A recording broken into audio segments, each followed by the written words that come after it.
Latin Wealth Club interview. This is your host, MP, and behind the scenes. And today we have a great interview. We have somebody that I think is same way I'm kind of doing my own thing, have my own lane, how he mentioned. I think he has his own lane. I think he's doing something that is very positive, and could be inspiring to a future generation that may be looking at his clothing, his brand, and what he's doing as something great. Help me welcome JP over from Bricks and Mansion. I appreciate it, man. Thanks for having me, man. Same thing. I see you guys, what you guys are doing. I'm excited for you guys, man. Let's get it. Yeah, hell yeah. Let's get you a little bit closer to the mic. That way that it doesn't cut off or anything like that. Gotcha. But talk to me about a little bit about yourself, where you grew up, how it was maybe growing up, and then just give us a background, of who you are and stuff like that. Gotcha.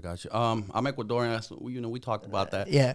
South America. I grew up out there. I came to the U.S. when I was 8-9 years old. Oh, so eres inmigrante. Yeah. Oh, okay. Oh, for sure. My mom was out here first, so I met my mom when she went to Ecuador to get me.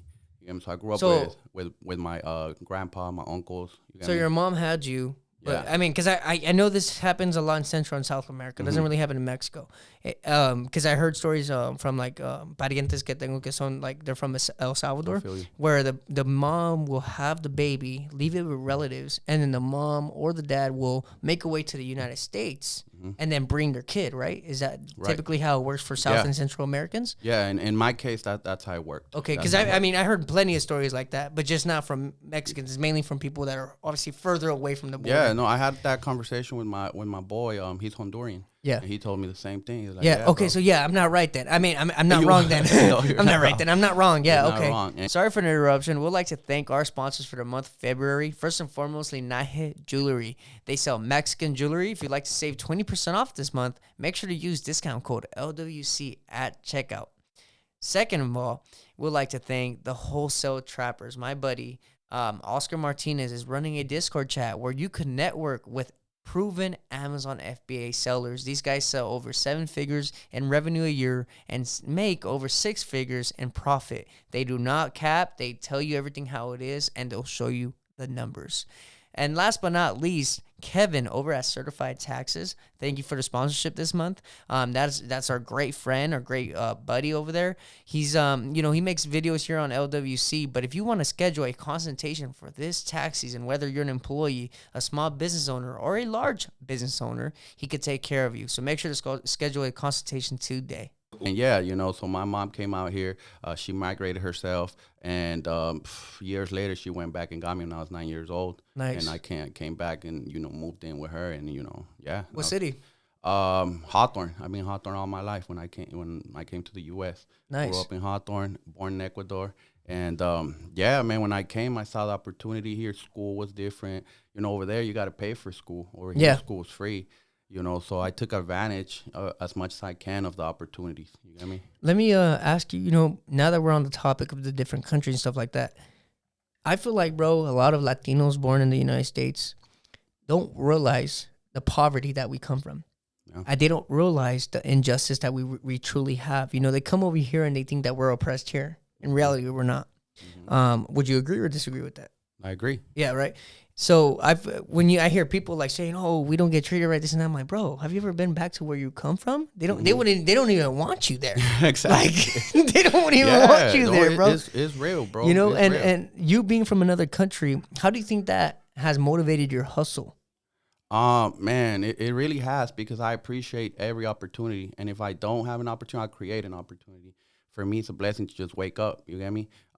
Being out there, like I said, school, for example, you got to pay to go to school. It's not free. So when I came out here, my mom's like, yeah, let me go sign you up. You'll start Monday. I'm like that? Like, you're just going to take me to school? Yeah, it's free, So I feel like we have to see the difference, especially for someone like me that I lived out there. I know what it is to have it and not have it. ¿Y cómo es allá? Like any other country, I would say Ecuador is a very small country. There is, opportunity, very little opportunity, but it's very hard because everybody's trying to make it. I mean, that's the big difference. There's a lot of competition. There's a lot of competition. There's a lot of people. from what I know from my uncles, a lot of people that went to school and, graduate with degrees and things like that. Yeah, you're just one of the many. You get me? And I had a friend from India that told me the same thing. He's like, bro, just imagine everybody graduating from school, but there's no jobs. Because everyone's competing for the same job. Everybody's competing for the same thing. So out here, I see it like it's totally different. You could create your own lane, be a businessman with opportunities there. You just got to wake up and get it. When did you realize that? Because I feel like come on, bro, 9 years old, you're not going to know, hey, I can become super rich or successful. When did you realize that, the free market capitalism that we have in the United States could allow you to go from rags to riches? Honestly, I did a project on Cash Money Records CEO, Baby. He was the first entrepreneur that I saw. He wasn't really rapping. He wasn't really, being an artist, but I saw that he had the deal with lugs, those boots, man, they were ugly, but he had a deal with them. He had his own clothing. He had the record label, and it was in high school, bro. I did that project, and that's when it clicked. Like, man, I love this. Like, I could be an entrepreneur too. I could do my own thing. Of course, I didn't know how at that moment, but I fell in love with business at that time. Hell yeah. So, what 16, 15? Yeah. 17 were you? Like about 15. 15? 14, 15. Okay. At that point, did you already know English or when? Yeah, bro. I'm just asking because, you're coming from another country at 9 years old. Yeah. And I'm not going to lie, you don't even have an accent, really. Yeah, no. Because I think they say, like, there's a certain age where if you don't come or you don't learn a certain language before a certain age, you have an accent. No, for sure. Right? When did you, how was it, going from Ecuador to the United States for you as a kid? It was a culture shock for sure. You get me? Like, I came here and they had those classes where it's like half English, half Spanish type of thing. The ESL? I believe so, yeah. So I was in that class and I was there 1 year for the year that I came. But on the following year, I was already in a full English class. So you came in and you were just like I was ready to learn. Like, yeah, bro. Did your mom set you up for that? Like she was like, "No, mijo, aquí vas a venir, vas a aprender." Yeah, she wasn't playing games. She was like, "Yeah, you I brought you here for a reason, and let's get it." And obviously it started off that way. Yeah. And I fumbled down the line, but got myself back up. For sure. Yeah. Are you still in contact with your grandpa and your uncles and stuff from back in Ecuador? I just came back from Ecuador. Oh, nice. In October, we celebrated my grandpa's 90th birthday. Nice, bro. Yeah, damn. It was a huge party, bro. Yeah. So, yeah. No, you guys have a lot of family members? My mom and her family, 7 brothers. So just imagine how many people. Times 4 each, probably? Yeah, so it was a lot of us, bro. 100 people were at the party. For sure. And what do you think is I'm Mexican. Adrian's Mexican. What do you think is a big difference, because I've never been to Ecuador. What do you think is a difference between maybe the Mexican culture? Because I'm pretty sure growing up in LA, you've gotten confused for being Mexican, right? Yeah. What do you think is the big difference between the two cultures? What I'll say this, and I tell my Mexican homies all the time, like, I've never ran into a Mexican homie that's not proud of being Mexican. Yeah. They're very loud about it. Like, I'm Mexican, bro. You get me? I think that's the big difference, man. I've never ran into someone that's Mexican and low-key about it. It's like... And then with Ecuadorian, is more low-key? With Ecuador, there isn't many of us. So you would never guess. Do you know any other Ecuadorian? No. Okay, I'm the first one. You get me? So probably not the first one, but obviously I can't... Not off the top of my head, exactly. bro. You feel me? Like, yeah. You know me? I remember, one of my friends, he was... I was in elementary school, bro. Excuse my ignorance. He was like, yeah, my parents from El Salvador. What was my question? I was like, oh, yeah, what part of Mexico is that from? Oh, shit. And keep in mind, I'm Mexican. Yeah, I'm really, because I'm like, bro, it sounds like a Spanish name. No, anything having to do with Spanish with me has to do with Mexico. You know what I mean? No, I hear you. I was 8 years old, right? And then I remember he's like, no, bro, it's another country. And I was like, it sounds like Mexico to me, bro. No, it happens, bro. Like when I'm in Ecuador and I'm posting like my country and where I'm at and where I'm from, there's a lot of volcanoes. Yeah. You get me? So there's hot springs around there. So a lot of my Mexican homies, they've never seen something like that. So I'm showing, they're like, yo, bro, where you at? I'm like, I'm in Ecuador, bro. Like, this is how it looks like where I'm from, Funny part, you talk about hot springs. So my parents are from a place called Aguascalientes. Oh, all right. And the reason why it's called Aguascalientes is because we have hot water springs as well. Oh, yeah. So you know how it is. I love going, bro. Yeah. No, that's cool, man. So do you go every year, or how intact are you with, your culture? Now that I'm able to, I go every year. But growing up, I went every 4 or 5 years, whenever my mom could take me. You get me? So the first time when she brought me to the U.S., I didn't go back for like 5 years. So I went back at that time. Then I went back 4 years later. And then down the line, now that I have my daughter, I'm blessed to be able to take her every other year. So that's right. So your daughter knows Spanish? Yeah, bro. That's And right. she's in a program in school right now where they teach them in Spanish. So it's they start at 100%. The first year, she's in second grade now, but the first year was 100%, no, 90% in Spanish, 10% English. Then on the second year was 80% Spanish, yeah, and 20% English, and then it goes like that. Oh shoot, that's sick. Yeah. So technically, oh damn, my parents kind of did that with their own program at home. Because I'm thinking, I used to go home and I couldn't speak English.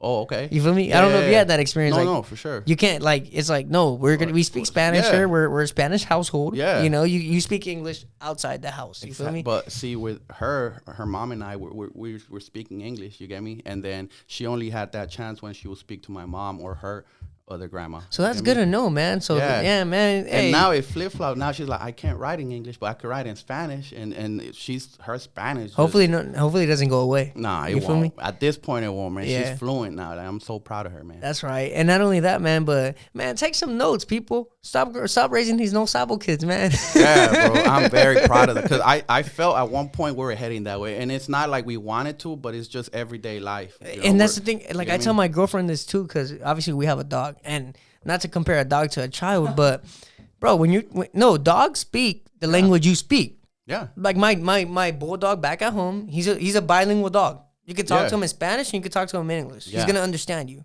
You feel me?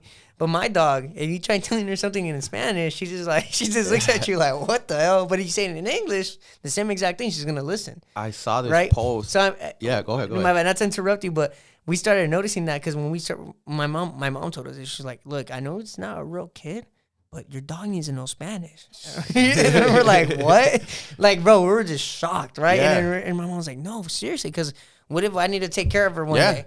And then I'm like, and we were just mind blowing because we're seeing it just with a dog, but imagine with a kid, and they can't even communicate with their grandparent. Yeah, like that's a problem. Yeah, you know what I'm saying. But go ahead. What were you gonna say? Same thing what you were saying, but I saw a post where this black dude gets this dog right on Instagram, and he couldn't communicate with the dog. And then come to find out, the dog spoke Spanish, bro. He was the last owner was a Spanish dude, so of course the dog was. So he spoke to him in Spanish. He was like, "Ven acá." Dog came, bro. He's like, man, this dude, he's not Mexican. Dumb. He speaks Spanish. That's wild. Yeah, bro. So, but I mean, it's the same thing with kids, right? When any type of living being or anything is growing up, it's gonna soak in what its peers and what its whatever, like guardian, parent, whatever is speaking. Yeah. So if you're right, man, day-to-day life, we're only speaking English. Yeah. Right. We might know Spanish fluently. Exactly. And we're able to put it away for when the time is needed. Yeah. But those kids, no, bro. Oh. Para esos niños son todos los días español, inglés.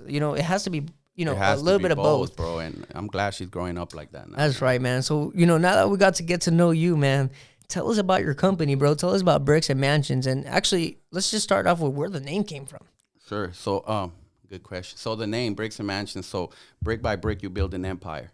Mansions is me being an immigrant, and what's the biggest thing for an immigrant is to buy a home, buy property. What's bigger than the biggest real estate you could get? It's a mansion. So Bricks and Mansions, brick by brick, build a mansion. That's right. Yeah. Okay. So I see the metaphor of it.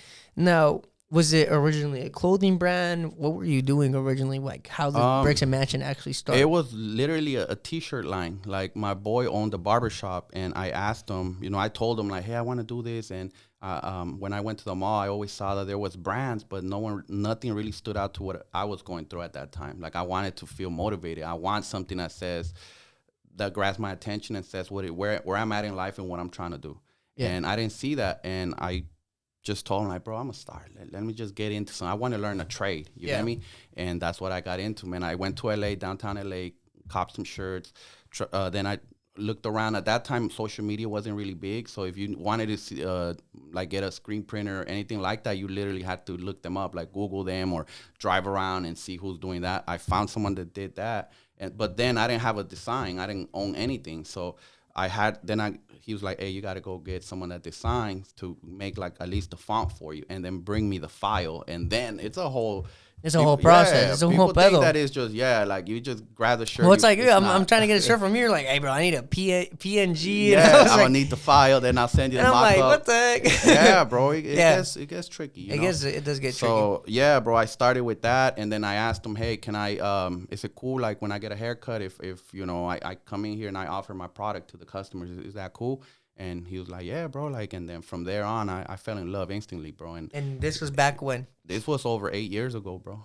Damn. 9 years, yeah, bro. It's been a while. It's been a long journey. So at first it was out the trunk? Off the trunk, yeah. I have pictures on my Instagram, and off the trunk, bro. I was working. I was going to school, and that's what I was doing. I was taking my business was in my trunk. So you were building a brand and a name for yourself. Yeah. And at one point did you say, damn, this is making some profit. Like now I'm able to give myself some luxuries based off this business. What was it, 2 years in, 3 years in? Like 4 years in. 4 or 5 years, bro. I really, like you said, like going back to the example of the subscribers, he was like, damn, some people would have already gave up. I never gave up because I love doing what I do till this day. Like even if we sell one item, it's something that I made, something that someone grabbed that may have motivated them. Everything's motivational. So within 4 years, I started like doing the math. All right, 25 tees times $25. Boom, boom, boom. Now can I get to 30? And what if this one customer, I could just not just come out with one design. What if I come out with two? Now you grabbing 2 items rather than that. So at that point, within 4 or 5 years, I just started, growing my following, and my customers will be, returning customers. That's another thing, So the having the retention rate, yeah. So in the first 4 years, did you ever give up? Or did you ever take a break from building your brand? Yeah, of course. Not long breaks, but there will be a few months where I would just be like, man, is it worth my time? What am I doing it for? And when I figured out that I wasn't doing it for the money, I was doing it because I loved it. I would jump right back in, and I don't look back, bro. It's okay to take breaks. You get me? We're human. You get me? But if you really believe in it, you got to keep going. You got no matter what. That's how I work through life. I keep going. If I stop, it'll be for a little bit. Cool. Let me get together. Let's keep pushing. Cool. And then when did you actually get your storefront? 3 years ago. Okay, so it's been 8 years. So 4 years you started making profit. I'm gonna assume that there was 1 year where you were making profit, but you were saving up for the storefront then, right? Yeah. At that time, before like COVID, bro, when COVID hit, I'm telling you, I was selling out of my garage. I had I called it the lounge, and I would have everybody pull up, and because no one was doing anything, people would pull up. When it was COVID, you wanted to have something to do, so every month I would release something, and my neighbors would be mad because everybody was staying home, but I was trying to get some money, so I would have people pull up, and then from there on, I started looking. I'm like, okay, I can't keep having people come in here, people calling me from Instagram, like random people, and I'm giving everybody my address. Yeah. So at that point, I started looking. Because of the pandemic too, I was able to get a low overhead. You get me? On that, the lease was. Oh yeah, because a lot of people lost their businesses. They were giving them away. Yeah. And I locked in, and I told myself, do I really believe in this? Yeah, I do. Lock it in. Let's lock in a long lease. Boom, locked it in, and I. You got a cheap lease too, huh? Yeah, I got a good deal. I'm not gonna lie. Because like I told you, we want to eventually, move up in life. And dude, I remember like in COVID, you could find something for $200 to $500. Yeah. Like a decent space. You could. Decent space, $200 to $500. I was like, what? Like they I was giving shocked. them away, bro, because you didn't know what was gonna happen. World could end next month. We didn't know. Yeah. But if you were able to lock in, even with cars, with anything that's a contract or anything, they were giving them away, bro. Yep. I was able to refinance my house at that time. I was able to do a whole lot of things during COVID. So you've been an entrepreneur your whole time, or did you always I had a job have a part-time? Too. Okay. Yeah, what kind of job did you do? Communication. Yeah. So like sales. Okay. So I've always done that, and then that's a part of entrepreneurship. That's another part of entrepreneurship. Sales, right there. Sales. So I've always been good at sales, bro. That's my thing. If anybody that knows me knows like what I'm known for. Like I've always been a hustler, bro. Yeah. Always. I've always had a job, and I've always worked on my brand. Like right when I get off, I got a saying, like, and I say it with my boy Vic. They clocking in. They clocking out. We clocking in. Yeah, because I'm literally clocking out at 1, and I'm clocking in at the store. Okay. It's literally. Oh, so you still hold your job? I still hold my job. Yeah, bro. Damn. I hold my job still, and I work hard, bro. When do you ever plan on just becoming full-time entrepreneur and going all ham on there, like all gas, no brakes? Of course, yeah. I feel like I'm doing that now, but I feel there's enough time to do both. Are you scared? No, Is no, there not fear at of you all. like just, quitting that job and then not being able No, to go back or anything like that? not at all, bro. I feel like that opportunity is always gonna be there, but I feel like right now, I got it. I'm young and I got to take advantage of every opportunity. I've been there for a while. My career is what I went to school for, and the brand, the store, and everything. It's my dream. It's something totally different. Okay. So when I clock out of one, I clock in into the other one. You get me? Okay. I Yeah. love it, bro. I love doing both things. Like I've tried doing just one, And you and can't? I can't, bro. Like I like my time being used. I don't like having, I'll take like a week off, let's say vacation.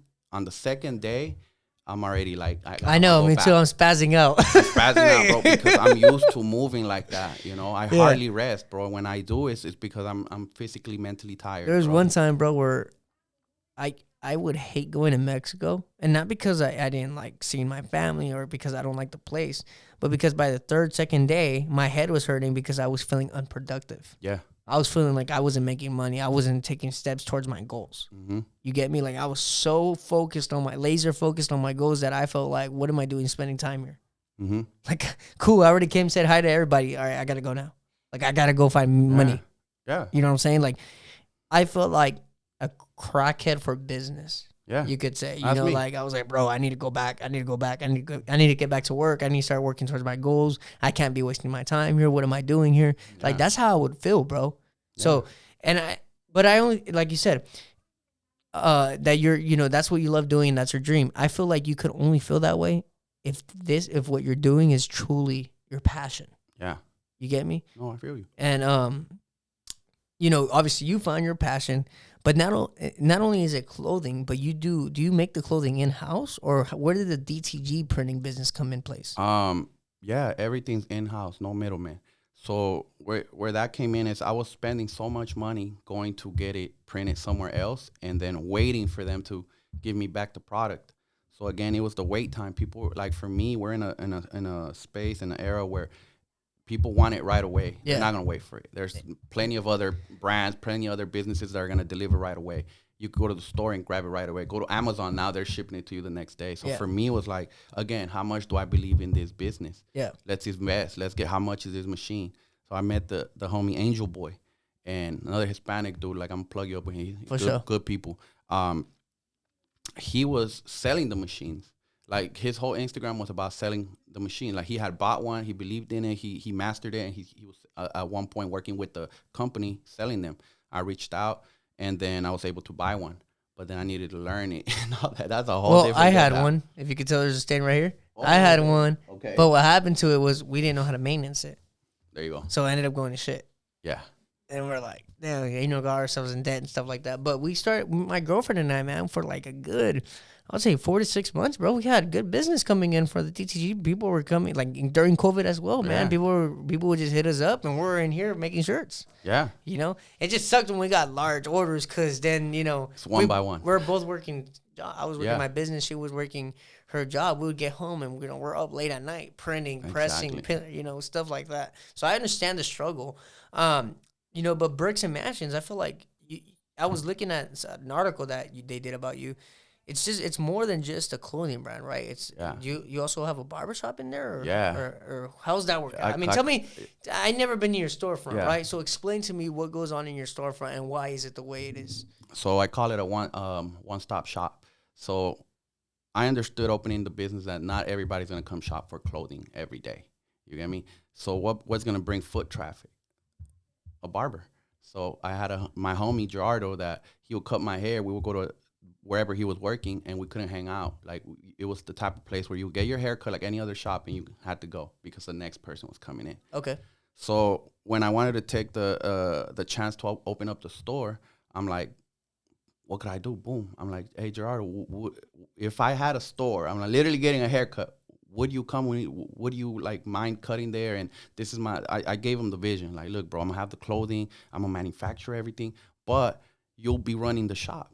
You don't have it'll be you. I'll come in the afternoon, and then when I'm doing my thing, you can do your thing. He believed in it. He left that shop, followed me, and then that's how we get our foot traffic. Okay, so do you have a team now? It's myself and Gerardo. Okay. So it's appointments only, and that's how we get our foot traffic. Now from there, I again, I was waiting a long time to get my my clothing made. Getting the manufacturing was taking forever, so I took a chance on buying the equipment. So from there on, I already print my stuff. People are hitting me up like, "Hey, how much would it be for 12 tees, 12, 24, whatever it is?" So it became a print business as well. From there on, I bought the embroidery machine. Now I could only embroider for myself so much. So again, it became a embroidery shop as well. So we have the barber shop, the clothing line, the printing, and the embroidery. So it's Which one do you think makes the most money? the printing and the barbering too, because we're booked all the time. But printing is it's really taking off, especially with the new technology with DTF. It's Taking easy. up. It's taking off. Bro. Are you That's online? easy. Are you promoting that online, or how do you promote that business? Yeah, I'm through my website, through Instagram, word of mouth. If you hear about me, more than likely on Instagram, you're gonna DM me, hey bro, or once you buy one of our products, if you like the quality, you're gonna ask. And that's how it goes. And what about the clothing though? How many sales do you get? Do you get a month from the clothing, or how does that work? Yeah, so e-commerce is huge. E-commerce for that platform itself, it's huge for me. So I'll post something online. I make sure that it's connected to my website, and you could go online, and I give free shipping to everybody. So if you rock with me, you buy a tee, it's free. The shipping is free. So we do very well on the clothing line. Whenever I have projects, we usually sell out. I'm very thankful for that. Yeah, and I think as business owners, the only reason why you could give out free shipping is because you manufacture. Exactly. So that overhead, you instead of putting that overhead towards a manufacturer, you're putting that overhead towards giving out free shipping to your clients. Yeah. Smart. Yeah. Smart. I gotta give you props on that one. It works out. It works out. Yeah, that's right, man. So I did learn that at a young age, your grandpa owns a tailor shop, right? Yeah. And you make custom suits from scratch and stuff like that. Yeah. Talk to me about that, man, and how that's made an impact on you. When I was a kid, when I was in Ecuador, my grandpa was a tailor. He had his own shop. So he would take me to his shop, myself and his other grandkids. But from the 4 grandkids, I was the one always with him. I would stay with him. Like, they would get picked up, by my uncles or whatever. I lived with my grandpa. So when he went home, I went home most of the time. My uncles would pick me up too and stuff, but I have this bond with him. So I would stay with him, and I would love being at the shop. I would see him with his customers. Everything I do nowadays, I got it from him. And that really changed me, like customer retention, upselling. The whole hustle I learned from him. Yeah. That's right, man. Now, do you think business in Ecuador and business in the U.S. are two different things? Business is business at the end of the day, anywhere. But I will say this, the opportunity here is much better. If my grandpa would have had that shop here, it would have been different. It would have been way different? Oh, yeah, for sure. Because over there, people are saving up to buy 1 suit, maybe 2, for their everyday. Over here, it'll be totally different. People they buy 2, 3 at a time. 2, 3 at a time. Yeah. He would have been super busy. Yeah, hell yeah. Is that business still exist? Is one of your family members still? No, he retired, and he was his whole thing was he didn't want to teach anyone that business because he didn't want his kids. He wanted everyone to be better than him. Exactly. So he made sure everybody went to school. He wanted everybody to be a professional and not live that life, because there's ups, as you know, it's ups and downs in business. 1 month you could be up, next month you could be. Yeah, and not only that, but I feel like in countries like Mexico, Ecuador, any type of country in Latin America, you could only really make it by going to school. Yeah. Like in reality, you could only really make it by going to school. Like Exactly. if you're not a doctor, engineer, or nothing, como un licenciado se puede decir, anyone that has like a degree or a paper. Yeah. You're no one over there, bro. Yeah. You're no one over there, and that's just the sad reality of it. And that's why I feel like also sometimes our Hispanic parents, they come to the United States thinking that you only need school to succeed here as well. Yeah. Not knowing that you don't need school here. It's a whole totally different. Like out here, bro, you can start something from scratch. Exactly. And it could grow. It could grow to the biggest thing in the world, and it's because we have we have the freedom and liberty to spend our money how we want it. Exactly. And then start whatever we want. Exactly. In other countries, sometimes they don't even let you start your own business because they want to tax you to death. They want to tax you to death. You're scared. You're trying to get that job, and like that. Starting your business it's out. Yeah. I mean, it's not even a possibility sometimes for some people. But going to the clothing, what inspired you, other than you trying to find something that you tap into? What inspired you to do more motivational stuff? Like, was it music? Like, what got you to like be like, yo, I need something like that? It was definitely music, you know, it has to do a lot with it. But it was just what I didn't see. It was a pocket that I didn't see no one tap into. You just seen a Yeah, like I was, like I said, I've always been into sales. You get me? I've always been hustling. So for me, it was like I didn't see any brand at that point in time that was like would come out with something saying like the breadwinners, or come out with something saying time is priceless, or little quotes like I didn't see it, bro. But it was the life I was living. So I was like, man, I want to put this into a brand, and I didn't know where it was gonna go, you know. But I believed in it so much that I just kept going. Are most of your customers entrepreneurs themselves, or? Yeah, or people that find themselves that need motivation, or you know, motivate. I think motivation is the biggest thing. If you need motivation, you go to my page, you're gonna find something. If you go to my website, you're gonna find something that is gonna attract your eye for sure. That motivation is definitely a big thing, bro. But I would say consistency is number one. Yeah. Right. You can be motivated, but if you're not taking action and being consistent, is it worth it? I totally right? agree. So, what kind of message do you typically go for when you're making the breadwinners, you know, God protect me for while I'm hustling and stuff like that? What kind of message do you typically try to go for? I was having that conversation with my boy the other day. It's whatever I'm going through at that time, or whatever someone around me is going through. You get me? Yeah. So the Lord protect me while I'm hustling is from this one homie that will get a haircut at the shop. His name was White Boy. They call him White Boy. He passed away. Oh, damn. Yeah. So literally before while I was working on that collection, he passed away. And his friends were so hurt. Everyone at the shop was so hurt because, again, at the barbershop, you're getting a haircut every week. So I know certain people are going to be there at a certain time. He never came back. So I asked, like, hey, what happened to him? Passed away, this, that, you know. So when I was making it, I was putting together the collection.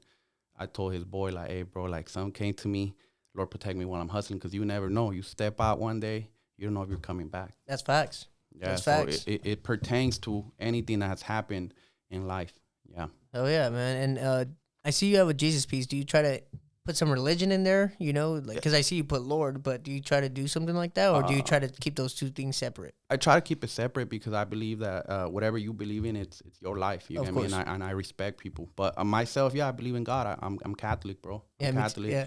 You get me? I was raised like that, and so it's very big. Religion is big to me. I really believe. I pray every day. I go to church on Sundays to see my family, because, you know, my mom lives in a separate area in Hawthorne. My uncle's in Gardena. And it's the one time, if I can, the one time we get together is Sunday. So if I can make it to church on Sunday, we'll go. Like, eat. you know, you're going to see them. I'm going to see my family. We get together, we go eat. You know what I mean? We're South American, so you'll catch us at Pollo Inca or something. I love Pollo Inca. Swear. I don't think I've ever been there. Never been there? Nah, I don't think I've ever been there, bro. Go to the one in Lawndale. It's the best one. I gotta try more South American food. I've took all my homies, bro. The same thing like you. Like, man, I've never had that. Come on, let me take you, bro. Let me get you a lomo saltado. Let me see how you like that. Yeah. Lomo saltado? Damn, bro. That shit, my girl put me onto Pollo Inca. Yeah, oh my God, that lomo saltado. Yeah. Different with green sauce. Yeah. It's because he dates a Central American, so, you know, he's more tapped in with Could be onto all that shit. Yeah, he's more tapped in. You're not going to say no if your girl... And like with us, right? My girl and I, we're Mexican, so we're all about like taco stands and fucking, you know, the traditional stuff. But exactly. I remember like growing up, I had some family members that obviously my uncle married a Salvadorian lady, which is my aunt, and her mom used to make like empanadas and like all this different food. I remember just thinking like, "Oh, what the hell? Where did this come from?" Like I was just tripping, you know? Yeah, bro. But yeah, man, South America definitely has like culture, like it's deep, right? It's pretty deep. Yeah, bro. It's deep. Going about that, in Ecuador, what are some things that people might not know about Ecuador? Some things they may not know. Probably the whole country on. The whole country. Well, whenever I meet someone, you know, like let's say I go to my homie's house. They invite me to eat. His mom's quick to give me like tortillas, or you know. So then she's like, "What are you guys eating here? Do you guys have tortillas?" I'm like, "No, we don't. Really? We don't have tortillas. It's just rice, your meat, and whatever else comes with that. Or we'll have a soup. Again, if you go to Pollo Inca, you'll have a soup before your actual plate. You get me? And it comes from that culture where when I go to any of my other homies' house, it's the main plate right away. You get me? But I was telling his mom, I would tell my homie's mom, like, no, we don't, no tenemos tortillas. So no. tú no comes con tortillas. No, I don't have like to Mexicans, have like, you know, we have obviously our protein or rice, whatever, right? And we're not using no forks. We're using 2 tortillas and we're eating it like that, right? Yeah. So you've never done that.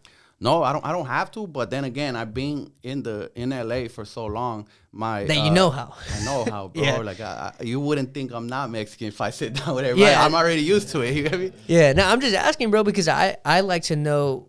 Mostly when I meet different people from different backgrounds, I just want to know a little bit more. Oh, you know what I'm saying? And not only that, but I know that like Colombia and all those countries, they have deep like culture. Like, you know, it's not just, oh, it's beautiful out there. No, like they have history down there. You know, they have birds. They have beautiful birds down there. Yeah. You know, I know in South America they have some birds you don't see around the world. Yeah, you know we what have I'm the saying? Amazon over there. It's crazy. Hell bro. yeah. Now, when you go over there, is it just to visit family, or are you also going to different countries? Like, what do you? I just go straight to Ecuador. But fun fact, to get to Ecuador, like I took my daughter's mom, and when we've gone several times, but when we've gone, she's Mexican. Yeah. She's like, man, it takes a whole day to get there. Like, you wouldn't think. Really? Yeah, because there's no flight straight to Ecuador. You got to go either LA, Mexico, Panama, Ecuador, or LA, Panama, El Salvador, or and then Colombia. There has to be a stop. Yeah, there has to be several stops. It's not one. It's like 2 or 3. Damn. So traveling's rough when you It takes go a there. day, bro. Over 12 hours of flying and waiting for the next flight. It takes a little while to get. Hell yeah. And then where do you see yourself in the next 6 months? The next 6 months, man, I see things changing a lot, man. I see, and I all my conversations happen at my shop, by the way. So when I say I was having this conversation, I really had this. I'm telling everybody right now that the floodgates are about to open for Hispanics, for entrepreneurship, for us, because music is changing everything right now. If you notice, a lot of Hispanic artists are now, you know, getting deals. What comes with the deals? That rapper is going to need the barber, right? That barber now becomes a celebrity barber. Clothing lines, they're going to need, you know, gear, you know, sponsorships, boom. Everything's going to open. So I see a lot of opportunity coming in the next 6 months, bro. Especially for me, I really want to keep my printing going and the embroidery. I really want to do that. And I'm looking for a bigger shop already because we're growing, bro. And I'm not scared to take that leap into the next step, bro. You know, speaking about like, you know, Mexicans and Latinos and Hispanics in general starting to blow up in the United States, and I mean nothing against Central Mexico, but I think it's mostly the Mexican stuff that's just really going crazy, right? I think, like, have you ever considered sponsoring someone with your brand? Yeah. One of those upcoming rappers, you know, because I feel like that's and for us to really blow up, we really at first need to kind of just hand out each other. Yeah. In a sense, you know, help each other out. Yeah. Scratch each other's back Yeah. at first. And then as the time continues, we're all blowing up. Yeah. And it all started with just me not charging you for something, you not charging me for something, just networking. Yeah. And then having that one person we're kind of feeding off of and that's kind of doing it, helping trickle down, right? Yeah. Like going back to trickle down economics. Like, you know, you have one guy that's obviously putting a name for us. Mm-hmm. And then because of him, it's trickling down to the smaller people in the community. Everybody wins, bro. Hell Everybody, yeah. I really believe in it, man. And for any artist that I've, you know, ran into or met, I'm always like, hey, bro, you need anything for your video? Come by the shop. I got you. You know, Baby Bounce to. Oh, yeah. You know Baby Bounce? Of course. Yeah, he's been to my shop. He's one of the first. My shop's in Gardena. He lives in Gardena. Yeah. We've been friends for a long time. Good person, stand-up guy. Anytime he needs something, I'm like, hey, bro, pull up. If I have it, take it. You know what I mean? And it's like that for any artist. He's close to our homie, YE Beats. Oh, okay. Yeah, we grew up with him here in Pedro. Oh, all right. Yeah. I'm telling you, it's everybody's connected. Yeah, bro. One way or another. It's funny because Adrian's recently went to a music video and he didn't really know too many people there, and he was showing me like, oh yeah, look, bro, these people were here. I was like, bro, that's this, that's that, like that's so and so, He's like, bro, I don't know them. And I was like, Yeah. but I was also mind blowing that those big artists, everyone's in that one place. Yeah. Like the network is so small. Like the network of Hispanic influencers, the network Yeah. of Hispanic rappers, you know, people that a lot of people, they'll see a picture of them. I know who that is, right? Yeah. In reality, it's just a group of people. A group of people. That's it. bro. It's just a group of And people. it takes one to make it. When one of us makes it, we all make it. Yeah, bro. and it just takes being fearless and fearless. taking action and taking steps. That's fact. You being an entrepreneur, what do you do to fine tune your entrepreneurship? What do you do to continue being the best entrepreneur you could become? I try to educate myself a lot, man. Stay in tune with whatever is going on. YouTube is huge for me. So every day I wake up and I you know who Eric Sermon is? His motivator. No, I start my morning watching his With videos. him? Yeah, I like- anything motivational. That's what I do in the morning. I like Andy Frisella. Cool. You ever heard of him? Yeah. The 75 hard guy. Yeah. Yeah. I've seen him Yeah, too. but it's funny because some people say they don't like him because they don't want to hear someone talking shit to them. Because all he does is cuss. You gotta take a little bit of everything. Yeah, man. I like it, Yeah. bro. I like someone to be like, don't be a little fucking bitch. Go fucking do this. Go fucking do that. Like, hey, bro, sometimes there's some mornings where you just got to be like, yeah, don't be a little bitch. Every Let's morning, go get this shit bro, You done. gotta get it, man. So I'm into the podcast. Yeah. The Earn Your Leisure, $1 million worth of game. And that's what I do. I educate myself. That guy Wallow, I don't know if you follow Wallow. No, you're gonna have to put me 267. on, bro. I'll put you on. Definitely. He's man. He's super motivational, man. So he talks about having your platform, having it ready. So you don't want to blow up overnight, and then you don't have a website going. You don't have. So I learned so much from watching other people, bro. I'm not scared to ask questions. You get me? Yeah. So that's how I fine tune myself, man. I look for whatever it is that I need. For YouTube sure. is the biggest platform, man. And then how do you keep your mind sharp? My Because, mind. you know, that's big, bro. Yeah. Especially being entrepreneurs. If you have a cloudy mind, you know, you're going to be lazy that day. Yeah. I try to take care of. I have something like this, a checkoff list. Whatever I need to get done, I carry a little book like that in my everyday life. I gotta get this done, this. When everything gets checked off, I feel like I made it through the day. Without that, I can't move. So I keep sharp by writing everything down, bro. Oh, yeah. And then if you could talk to yourself when you were 15, what would you tell yourself? I would tell myself, You know, because that's when you first started getting into business. I would tell myself not to give up, to believe in myself, and not to care what other people think. Yeah. And is there any business that you regret not doing? Or Any maybe not taking a business- risk on? Yes, the when people are investing in that Dogecoin and everything else, Oh, I never took risk on that. And I seen some people make some real money, man. And I never jumped in. I never did. you've been scared of investing your money?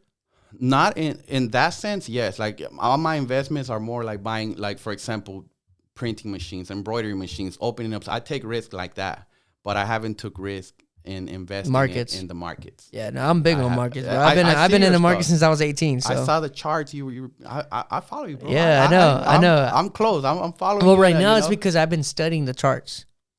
I saw So that. like right now I'm like fine tuned on the chart. I'm just waiting for certain things to happen and stuff like that. And as of right now, it doesn't look like I've been wrong. I mean, I saw from your the chart, research like I've the done. patterns. Yeah, I'll- the I'll patterns. The follow. patterns are happening, bro. You know, but the thing is like crypto. Just to put you on game. You know, you understand how Bitcoin works or no? Yeah. Okay, so you know the halving and all that Yeah. good stuff, right? Okay, so that halving is gonna happen in April, you know, and then we have a lot of just good things that happen right after the halving. The bull run starts, Okay. and that's for 2 years.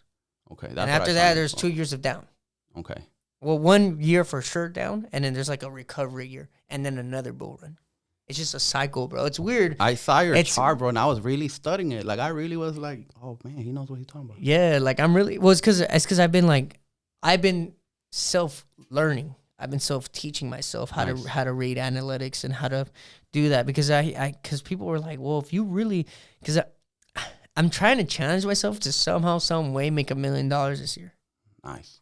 You feel me? Yeah. And then they're like, the only way you could really do it on crypto is by knowing the chart. Right. Right. And to me, it's like, it's funny because I looked at, for example, right now I'm like putting a lot of money into XRP, Ripple. Okay. And bro, I talk so much shit about Ripple. I was more of a Cardano guy, this and that, but I already made almost 100% of my money with Cardano because I had anticipated it's gonna explode last year, and it happened, right? And it happened. This year, I'm like looking at the price. I'm like, what the heck? Like like they had this type of news, this and that, without knowing, bro. I didn't know that me remembering the low price of last year and then being like, oh, right now it's like what it was last year. Let me get in. Was actually what you do in technical analysis. That's why. That's what those lines are. Those lines are average prices. I see what you're saying. Yeah. So that bottom line that you see is the average price the past 200 days. Yes, I saw that. So it doesn't matter if it's going up and down, that's the average price. So if the price were to ever hit that means that the price is low. You see what I'm saying? Yeah. Like, because that's the average price for the past 200 days. If it's continuously going up, it's never gonna hit the 200-day average. I saw your chart and you had the pattern. I'm like, he knows what he's talking about. That's what I'm saying. So I like the reason why I knew I could really, really learn this, bro, was because I was doing unintentionally. That's what I mean. It's like I seen XRP one day. I'm like, what the fuck? The price is cheap. It hasn't been this price since last year. Like, that's just me remembering off the top of my head. But little did I know that that's what technical analysis is. You're just using your own technical analysis. Yeah, you're just using a chart to track it. That's the only difference. Man, it's coming. I see it. You see what I'm saying? Yeah. Like, it's like, I was just like, damn, this shit makes sense. I'm putting A, B, C together. Shoot, let me just continue trying to study this stuff. That's right. You know, then I started seeing the patterns, and I'm like, what? Well, if the pattern is not wrong, which it hasn't been wrong for a whole year, we should be seeing a new uprise or whatever it may be, you know. And not only that, bro, but I've been doing this shit since 2022, because I remember I had posted a screenshot just I think yesterday where I was big in 2021 and 2020 about Rolls Royce. Now, the car company is a total different company compared to the real Rolls Royce. Right. So the real Rolls Royce is a airline company. Ooh, okay. The Rolls Royce, the actual car company, they're really a airplane company. They make airplane engines. Oh, all right. That's what they do. Okay. The cars was just a side thing. A fraction of it. Yes, it was just it was like you were clothing brand, but then the DTG started, right? Yeah. So that's how they were. But with them, the Rolls Royce, they ended up selling Rolls Royce, the car company, to BMW. Oh, okay. So Rolls Royce isn't even Rolls Royce. You see what I'm saying? Yeah, sold out. Okay. So at that time, I guess because of COVID, they got beat up, or in my terms, they got dick slapped by COVID. You see what I'm saying? Yeah. Like they went down. Boom, bro, less than $1, and that average price was always $10. And I was telling everybody, like, bro, I was like, buy now, because if it even gets at $3, boom, that's three times your money. Yeah. You feel me? Yeah. I was like, and pray to God it doesn't go up anytime soon, because and they're like, why wouldn't I want it to go up? I was like, because you want to buy as much as you can. Exactly. Right? So I remember one of my homies was like, oh, I'll put some money into it. I'm like, nah, bro, like, if I were you, I was like, because he was getting some settlement money. Oh. And I was like, bro, if I were you, I'll try to put like at least a third. Yeah. You know what I'm saying? Like, just risk it, bro. I'm like, because it's technically free money, bro. Exactly. Just risk it. Just put it in there. And then I sent him a screenshot on February 1st, and it was sitting at like $3.80. Oh, damn. And then he was saying, he's like, damn. He's like, I know, bro. I wish I would have went all in at 99 cents. I'm telling you. But it's like, because like I said, bro, unknowingly, I just remember prices. And the thing is, you follow it, you know it, so it's kind of you're taking, your odds are different than. Yeah, and I'm trying to teach people too. You know not only that, I'm trying to teach people. That's what's up. That's why I always got to say not financial advice, because I'm not a financial advisor. But if I ever do become a financial advisor, bro, I could be the first. I could start the first hedge fund for Latinos. Yep. You know what I'm saying? Like, where it's like, hey, bro, I know everything about investing. I'm gonna start a hedge fund. Would you like to join our hedge fund? You need $50,000 just to be a member or whatever, right? Because that's what these rich white people do. They start hedge funds and they invest their money together and they get richer together. That's what hedge funds are, bro. That's been going on for years. It's what hedge funds are, and this is what maybe Raza doesn't understand or Latinos don't understand. It's just a group of people investing their money together to make. So if I only have 10,000, you only have 10,000, but somehow we could get $1 million by putting it together. Yeah. And we could get 10% of $1 million. It's better than 10% of 10,000. Exactly.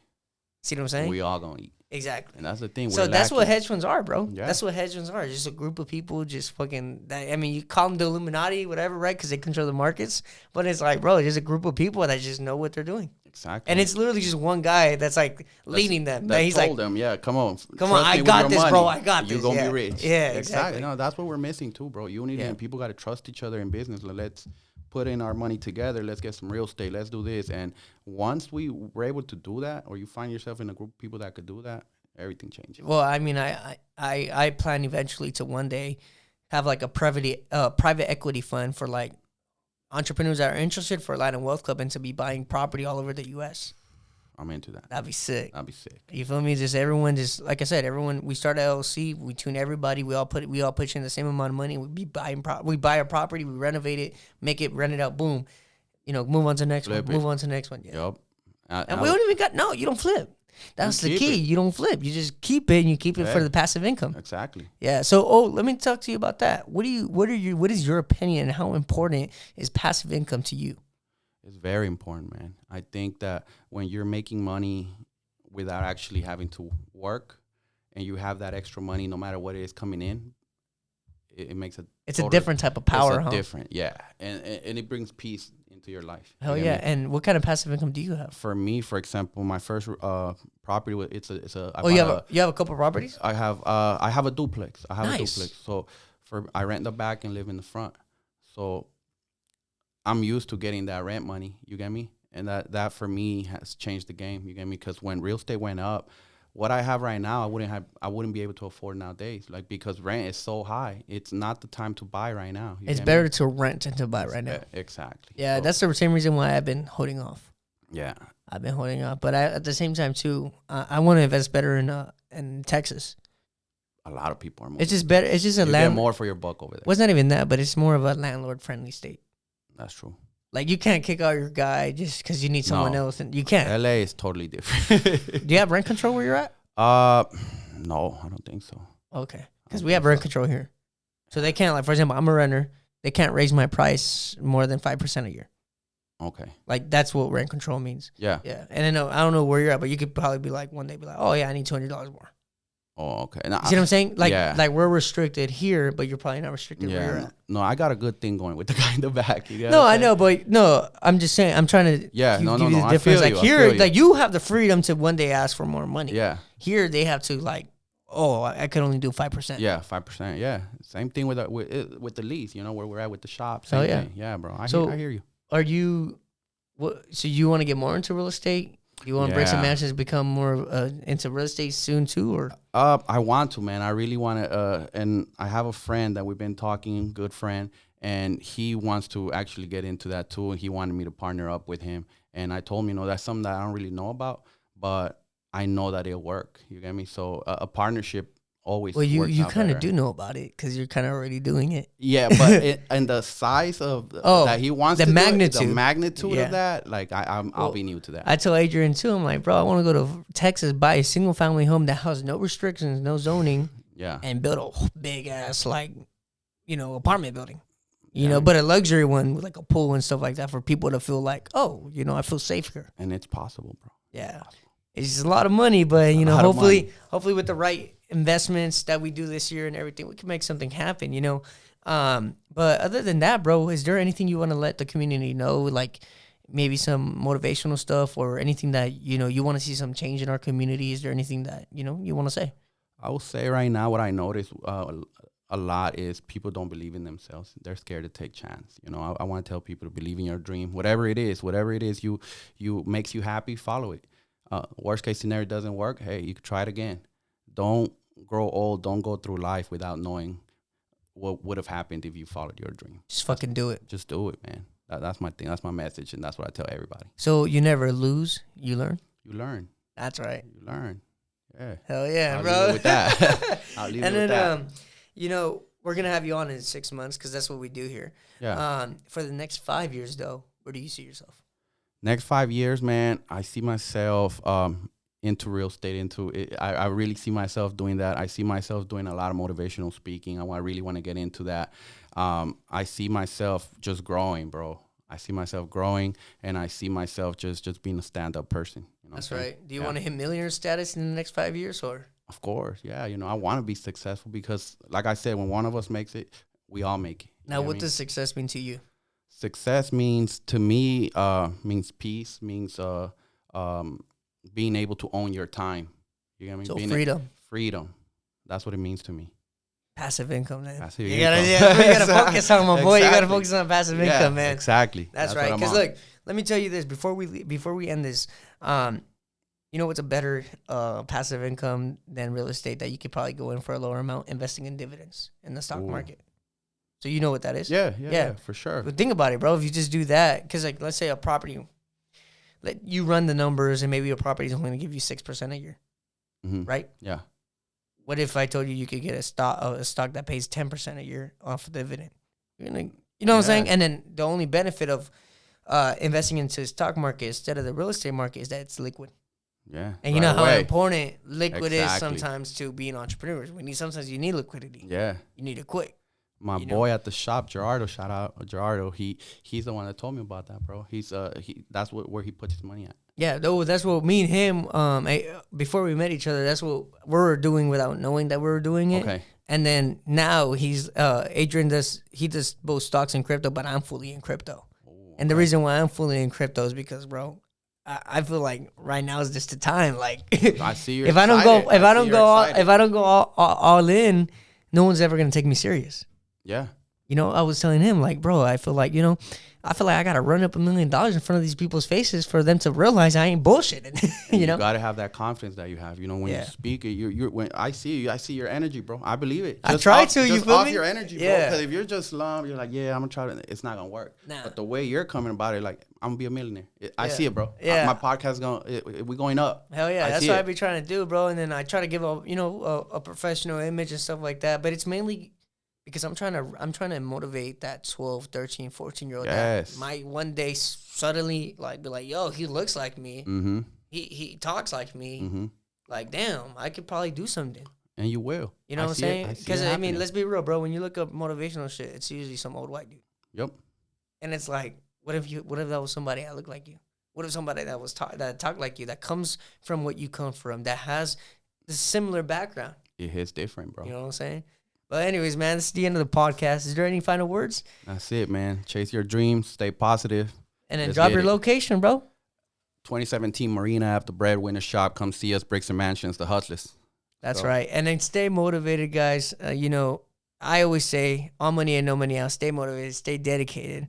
But if you really want to stay motivated, man, get you some motivational merch. Get you something that's going to remind you of your goals every day, that reminds you of where you want to be in life. Feed Most your importantly, you have to feed that hustle. Like you said, with motivation, but most importantly, you need to take action. And if you're not taking action and being consistent, you're not going to go anywhere in life.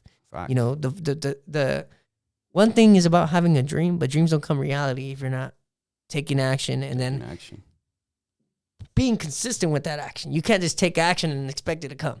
Yep. But anyways, guys, we'll see you on the next one. This is the end of the podcast. Make sure you guys like, share, comment, and stay dedicated, stay motivated. We'll see you on the next one. Let's get it.